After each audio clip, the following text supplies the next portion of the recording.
Esta noche quisiera hacer una introducción un poco diferente a la que habitualmente hacemos. La primera es que el encuentro que tuvimos el sábado en la iglesia con motivo del cumpleaños de la pastora Yalemil fue para nosotros muy grato. Después de más de un año de no vernos con algunos de ustedes, bueno, nos encontramos y tuvimos la ocasión de comprobar que dos cosas.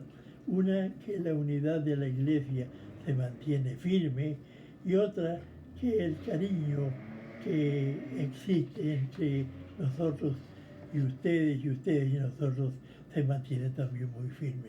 Fue muy grato y damos gracias a Dios por la posibilidad que tuvimos de reunirnos un rato con ustedes y disfrutar de la comida y de las conversaciones y felicitar a la pastora Yalemil por su cumpleaños.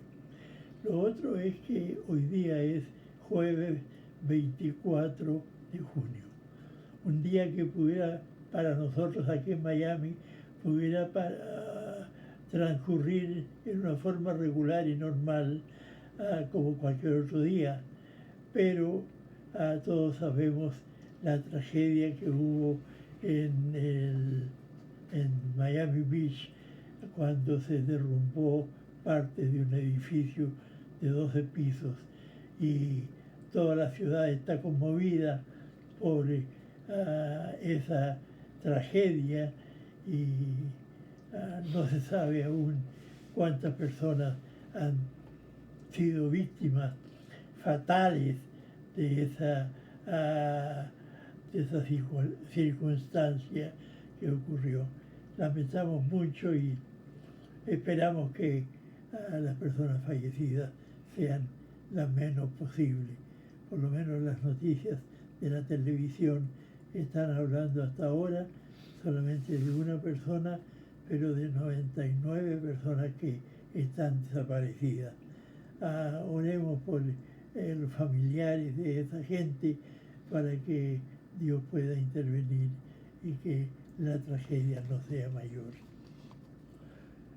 Volvemos al caso de nuestro querido amigo Pedro, el apóstol, el discípulo. Y aunque en el pasado, o en las conferencias, o en los relatos, o en los comentarios pasados, hemos destacado algunas de las debilidades de Pedro, hoy día vamos a cambiar un poquito y vamos a hacer una pequeña relación entre el Pedro de antes de Jesús y el Pedro de después de Jesús. El Pedro de antes de Jesús, como hemos dicho en relatos anteriores, era el discípulo, y después de Jesús era el apóstol. Hay una diferencia en realidad entre discípulo y apóstol. Pedro fue discípulo en cuanto a que se mantuvo aprendiendo al lado de Jesús lo que habría de ser la forma de representar su fe después de que Jesús hubo ascendido al cielo.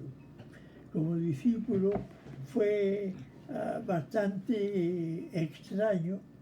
Jesús tuvo que a veces tratarlo con bastante dureza. Él reveló una falta de entendimiento en muchas cosas, pero al mismo tiempo demostró ser un hombre humilde, un hombre atrevido, un hombre de aquellos que, como muchas veces nos ocurre a nosotros, primero actúan y después piensan. De los hechos de antes de Jesús, ya antes de Hechos capítulo 1, podemos recordar quizás varios de ellos. pero solamente hagamos referencia a aquella caminata que intentó hacer sobre las aguas del mar de Galilea y cómo, mientras mantuvo los ojos puestos en Jesús, pudo caminar por sobre las aguas. Pero una vez que quitó los ojos de Jesús y los puso sobre las olas que lo amenazaban y que parecían querer tragárselo, empezó a hundirse. Eso dijimos en su momento, que nos enseña a nosotros que debemos mantener siempre los ojos puestos en Jesús. Hay un himno o una canción que dice: pon tus ojos en Cristo. Y esa es la recomendación que nos hace Pedro con este incidente de la caminata en el mar. Hablemos ahora del Pedro de después, que ya no es discípulo, sino que es apóstol. Discípulo es el que está aprendiendo algo, y apóstol es el que pone en acción lo que aprendió cuando fue discípulo. Y aunque Pedro pasó de una etapa o de una condición a otra en forma totalmente, quizás sin darse cuenta, cuando llegó el momento de revelarse como el apóstol que Jesús había estado preparando por 3 años, lo hizo en una forma magistral. Lo primero que ocurre en esta etapa nueva de Pedro tiene que ver con 2 discursos que él pronunció. En realidad, la palabra discurso no es la más indicada. Estaba revisando lo que dice la internet respecto de Pedro y habla de discurso, pero discurso no es lo que el predicador del Evangelio pronuncia ante la gente a la que quiere llegar con el mensaje. Discursos son las expresiones, las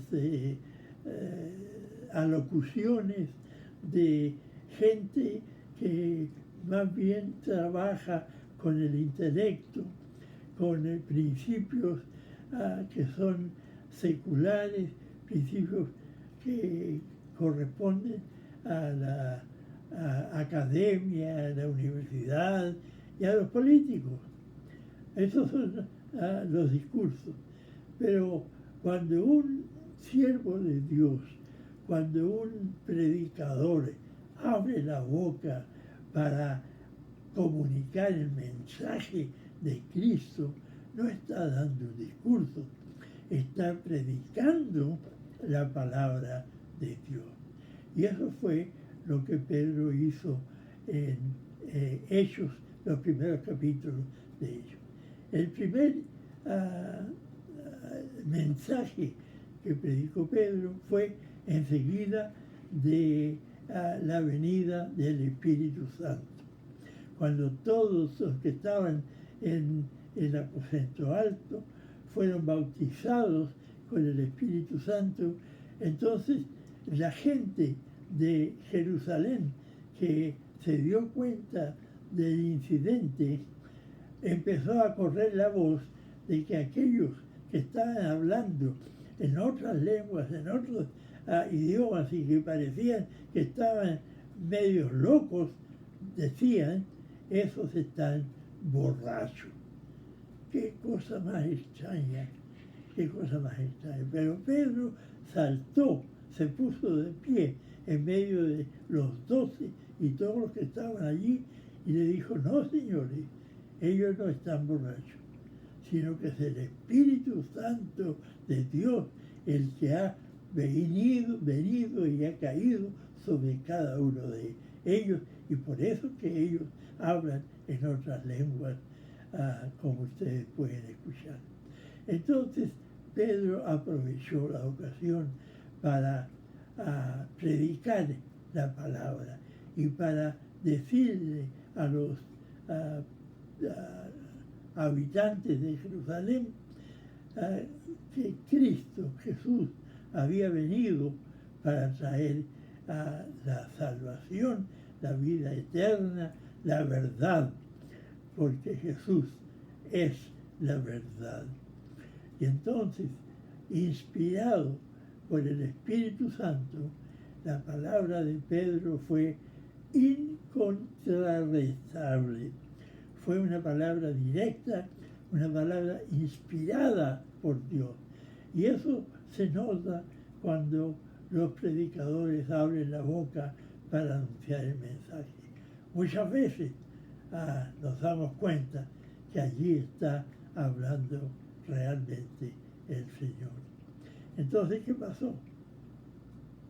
Pedro enrostró a los habitantes de Jerusalén el pecado que habían cometido y los llamó al arrepentimiento.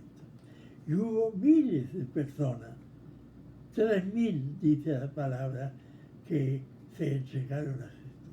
Tenemos que tener en cuenta en esta circunstancia que estamos hablando del nacimiento de la Iglesia de Cristo a la que nosotros ahora pertenecemos.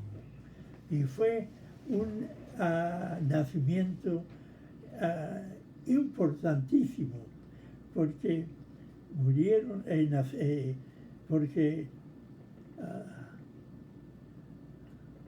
porque se convirtieron miles de personas.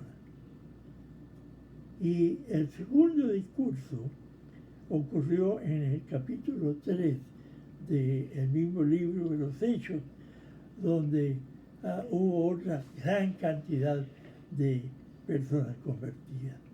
A partir de entonces, la iglesia empezó a desarrollarse, empezó a crecer, y los hechos más importantes del nacimiento y crecimiento de la iglesia los tenemos en el libro de los Hechos.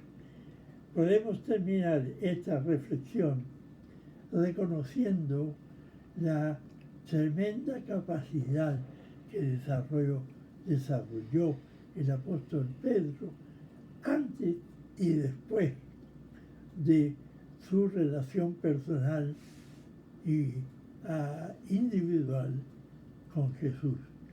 Jesús hizo un buen trabajo con Pedro, hizo un buen trabajo con Juan, hizo un buen trabajo con los demás miembros del equipo de discípulos, y todos estos dejaron hacer en su momento y en sus circunstancias tremendos apóstoles que llevaron el Evangelio por todas partes, y hasta el punto que se cumplió o se está cumpliendo la palabra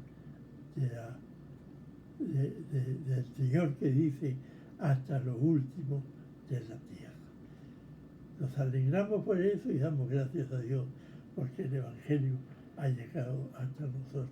Y gracias al apóstol Pedro y a todos los demás, al apóstol Pablo y a todos los demás que se aparecen en la palabra como predicadores, como apóstoles, como siervos fieles del Señor. Que Dios les bendiga. Buenas noches.